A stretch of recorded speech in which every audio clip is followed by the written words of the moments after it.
Sometimes watching that video makes me a little emotional right before I get up. That's my life, and I just want to tell you a little bit about some of the details and then just reiterate what a mighty God we serve and some things that He's done in my life with some of the opportunities I've been given and the family that I now have. I grew up in Tulsa, Oklahoma.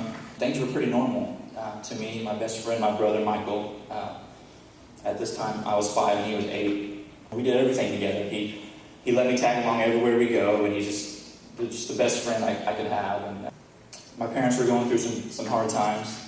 They were getting separated. They were actually going through a divorce. They married young, and my dad was very violent.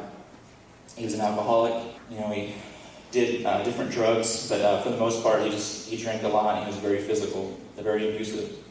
There were several times that my mom took all of us to go live in a battered women's shelter because it got so bad that she just couldn't take it anymore.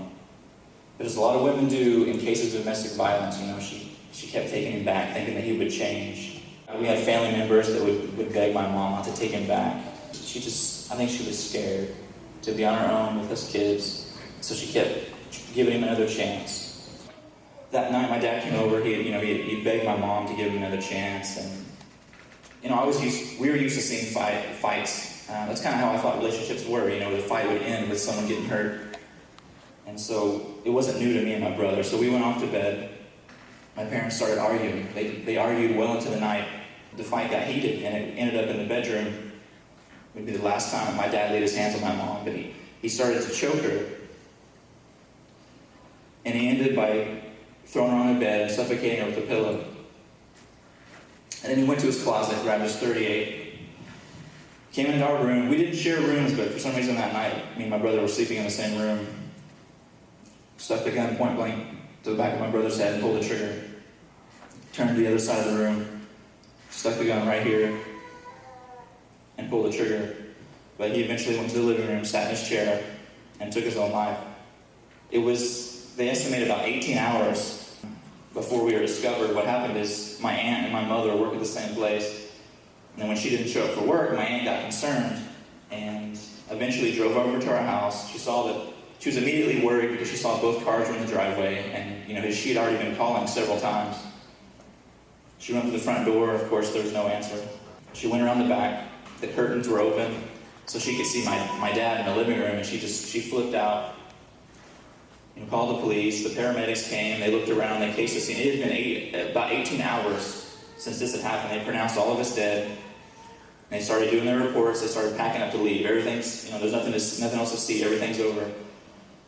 One officer reported that rigor mortis already set in on my body. So as one of the paramedics was writing his report, and right as he was leaving, he had noticed that my right arm moved a little bit. We have the footage on the internet, and you can see it. To me, when I first saw it, it almost looks fake, but it shows the guy coming out. We have one alive in here, and he's saying it to anybody that's still around, because most people had already left. And then on the news footage, you can see that lady right there. She just didn't know what to do. She didn't put me in a stretcher. She just picked me up and ran. They didn't know what to do. Everybody was so shocked that I was still alive. They flew me to the hospital. I think the surgery was about 8 hours. My grandparents, got there about the same time I did. And the surgeon came out and he said, "Hey, I don't know what we're going to do, but if we do the surgery, there's a good chance he might die during the surgery. But if we don't do the surgery, he's going to die pretty quickly." See, they were just so shocked because my dad didn't miss. The bullet went in right here, behind my left ear. It shattered my cerebellum. The bullet shattered, and it exited behind my right ear. They didn't know what to do. They didn't know why I was still alive, laying in my own pool of blood for about 18 hours. So the surgery went well. After the surgery was over, I remember waking up, just laying there. I remember it like it was yesterday. The room, or the doorway to the room, was at an angle to the right side, and people were flooding in from the neighborhood, from my grandparents' church, wanting to see how I was doing, bringing flowers, gifts, and I didn't care. My only goal was I was staring at that doorway. I was staring through these people because I was looking for my mom. I knew that if I saw my mom, that everything would be okay.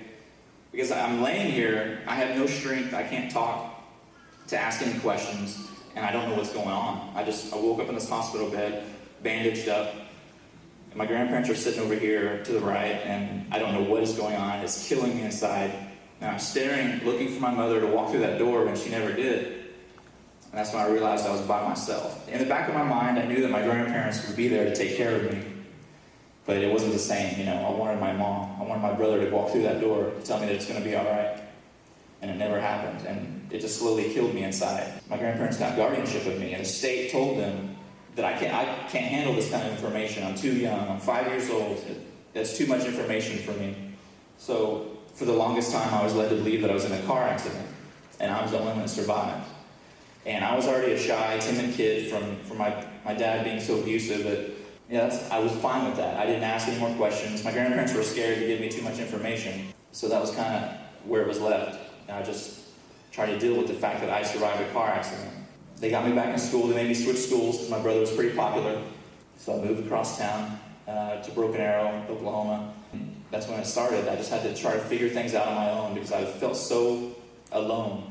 First day of kindergarten, I had to go in. It was the middle of the year, and I have all these eyes on me, and I'm walking in to Miss Jackson's kindergarten class, and all these people are staring at me, trying to figure out, why I'm here in the middle of the year. And I realized I was by myself. I had to figure this out by myself, and I was so young, so it was so hard to process all the emotions that I was going through, the fear, the abandonment, just missing my family. As I got a little older, I started becoming more recluse, I was that kid that came home from school and just went straight to my room, came out for dinner, and that's about it. I wanted each day to be over. I wanted the day to end because I knew that I wasn't happy, that I was miserable.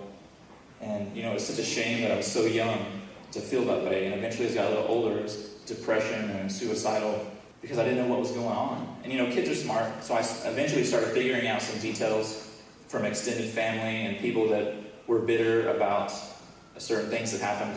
And so I started figuring things out. I'd go get haircuts as I got a little older, and the person cutting my hair would want to know why I got all these scars all over my head. It was kind of weird because they would ask me about the scars, and I would shrug my shoulders. I don't know. Eventually, I kind of got tired of that, so I used that as my opportunity to be creative, and I just make stories up, about falling and just random things. That was my chance to, be creative. So I started trying to pick up details from various family members, but something was missing. And eventually, I started getting in more trouble at school because I wanted to be that kid that everybody liked. I wanted to have friends. If there was a prank to be pulled, if there was someone that needed to be made fun of, I would do that just so I could get a laugh and maybe feel like I had more friends. It was a fake, fake friendships, but I still felt better. I felt like people liked me. And when I was 12 years old, my grandparents said, okay, this is enough. We've got to do something. So they took, I had basically grown up in counseling, but it never really helped. I never really listened, and I never really took to it like I should have, because I didn't want any help from a stranger, someone that didn't know about me, and I felt they didn't care about me. Because kind of what I had learned growing up is that people really don't care. When somebody walks by you and says, "How are you doing?" They really don't care. They want you to say okay so they can keep going. They don't say, "How are you doing?" They don't want you to stop and tell them about your mortgage or about your brother doing this. They're just trying to be nice. And this is something no one ever really told me that. I just kind of thought that of people. And it wasn't until I got older until I realized that's not true about everybody. But they took me to a counselor at 12, and it was one that went to our church, so I was a little bit familiar with him. But I knew something was wrong, because usually when I went to the counselor or the therapist or whatever you want to call it, I went by myself. But this time my grandma and my grandpa went. They walked me up, and I knew something was weird. Maybe I thought it was about school or something, so they sat me down and they said, "Chris, we probably waited too long to tell you this, but we figured it's time to tell you about your life." And again, I had started figuring out some of the details, but they started to tell me all the gory details about my dad and his past, and just all the graphic details about where my mom was when this happened, what gun was used, just all this stuff that I wasn't aware of yet, and it hit me really hard. And all these emotions started coming back, even new emotions of hatred. And I just didn't know how to deal with that. Hating my dad for what he did, being mad because my mom kept taking him back. And then as kids, we always feel like it's our fault. Even though it's not, we just feel like it's our fault. And so it took me a long time to process that and to deal with that. And I'd been going to church with my grandparents, but I really hadn't understood the concept of a Heavenly Father, of that kind of love, a perfect love. I didn't know what to do. I was lost. And I started to get in more trouble, started to be more recluse, just not talking to people. My grandparents knew I needed some kind of relationship, some kind of bond, so they put me in sports. And I just got lucky that, or very blessed that my mom was, a track star. She was good at sports, so I quickly got into some sports, made a lot of friends, and it just felt good to have friends. Maybe they weren't genuine, but it just felt good. And I know about 14, one of my friends also went to my church. He said, hey, we got a retreat this weekend. I didn't have anything to do, so I said, yeah, that'll be fun. I remember going, there was some Saturday night service going on, and everybody's in this sanctuary, and I kind of ducked out the back. I didn't really want to be there. Went back to the dorm rooms. It was literally just a big room with a bunch of bunk beds, and as soon as I got in there, I heard the door behind me. I turned around, and it was my youth minister. Chris, you don't talk a lot about yourself at church. You sit in the back, pretty secretive, and if it's okay with you, I'd like to learn a little bit about you. I never really talked about what happened before, and it had only been a few years since I had known everything. And so I don't think I could have told him without crying. So I pulled out the newspaper article, that I carried in my wallet. I said, okay, read this. And he sat down, and he started reading, and I was just staring at his face while he was reading this, and he started getting emotional, he started getting teary-eyed. Here's this guy that I respect, and I was shocked that he was crying about a piece of paper written about me, but then it started hitting me. It's because he cares about me. And that was a huge night for me, because a few minutes later, my best friend came in. He said, what are you guys doing? I handed him the newspaper article, and he started reading it. You see, he was my best friend, but he didn't know. Because I wanted to be a normal kid, and I didn't want people judging me, and I already didn't trust people. So I didn't want to have to figure out who's my real friend and who's feeling sorry for me. So I didn't tell anybody. I didn't advertise what happened. And so he didn't know either, and he started reading it, and the same thing happened. He started to get teary-eyed. And it was very shocking to me that I have these two guys that I respect weeping because of some piece of paper about me. And that's when it hit me that they care about me, they love me. That night was huge for me, realizing I need to let others help me to heal, because I was trying to do it on my own. Forget the world, forget everybody else. I can make it on my own, I'm tough. And I was failing miserably. And it wasn't until I realized I needed to let others help me, I started to grow. And my youth minister, Jason, started to mentor me and help me realize who my Heavenly Father is. And I started realizing what a great story this is. And it's not really my story, it's God's story. I'm just blessed to be a part of it. And my youth minister said, Chris, you may not be ready yet, but someday you might want to share this story, because it doesn't make sense in human eyes, but it makes sense to God. And you need to tell others about your survival, and it can help others. And I went to some inner city missions trip in Houston, and he said, okay, Chris, if you want to, we can try it out. And so I stood up and I gave my testimony to about 14 kids, man. I was crying so hard. I couldn't see out of my contacts. They were just full of tears, and it was really embarrassing. It was a huge healing process for me to get to express my feelings and talk about my life, and to realize that I can make it. Because there were so many times I was laying in my bed as a little kid, just waiting for the next day, just thinking, if I hold on, maybe tomorrow will get better. Sometimes tomorrow doesn't get better, and you have to wait till the next day, but it eventually gets better, and that's something that took me for a while to learn. And as I got older, I went off to Bible college in Missouri, and I was pumped up, everything was going good, sharing my testimony in many places. And I shared my testimony at Bible college, and I started getting this vibe from people, like, who cares, let it go, it's in the past, get over it, we don't want to hear any more about it. And I started getting insecure, so I didn't talk anymore about it. And there was probably a good 6-7 years I didn't share my testimony, besides, maybe with somebody at work or something. He said, you're sitting on this huge story of how God gave you a second chance in life, how you survived something that can't be explained.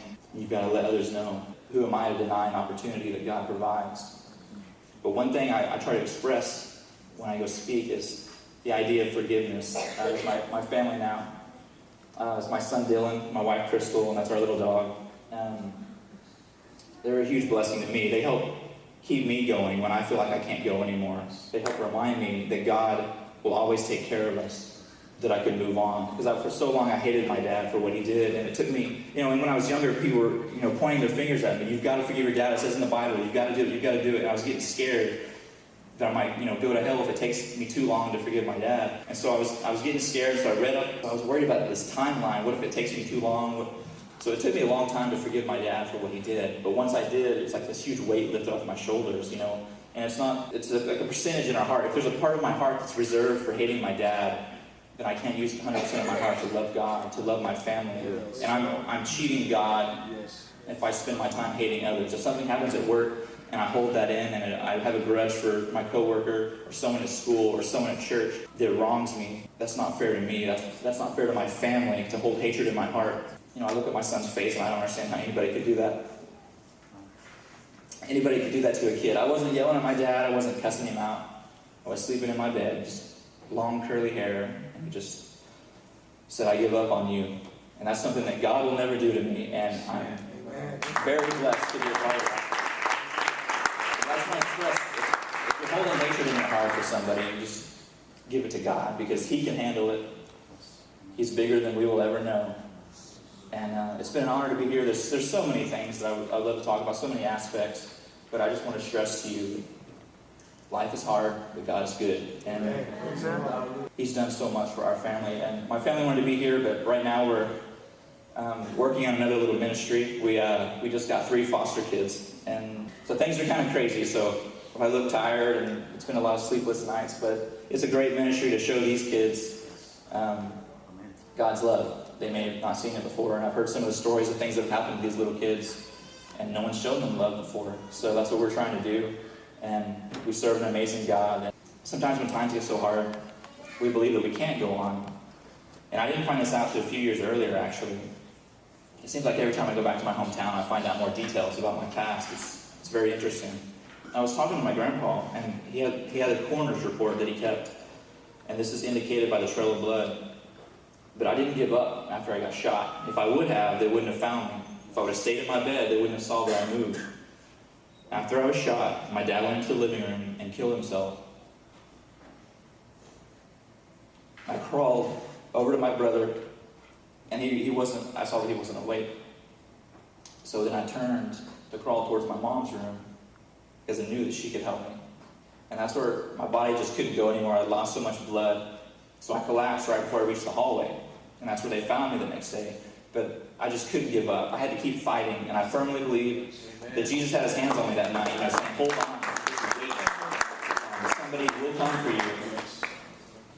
And you can make it. And so now the goal of my life is just to convey to others that God will help us press on. Perseverance, it's the key. And a lot of people see it as a story of tragedy, but I see it as a testament of hope. You know, the hope of God's love and His mercy, the joy and the peace that comes with perseverance. And so I'm blessed to be where I'm at today. It might sound weird. I miss my brother and my mother like crazy, but God's put me in a good place, and I'm blessed to be here. I have a second chance in life. So thank you so much for having me, and I just want to say a quick prayer. Dear Lord, thank you for this day. I thank you for all your blessings. I thank you so much for allowing me to be here. I thank you so much for everybody here. I just pray that you would comfort and touch everybody's hearts and help those that are feeling like they can't go on. You know, it can't get any better. Just help them to hold on, have a strong foundation in you, and remember that they can make it. And they can always trust you. Thank you so much for letting me be here. I thank you for everybody here, and we all have a great time fellowshipping and worshiping you together. In Jesus' name, amen.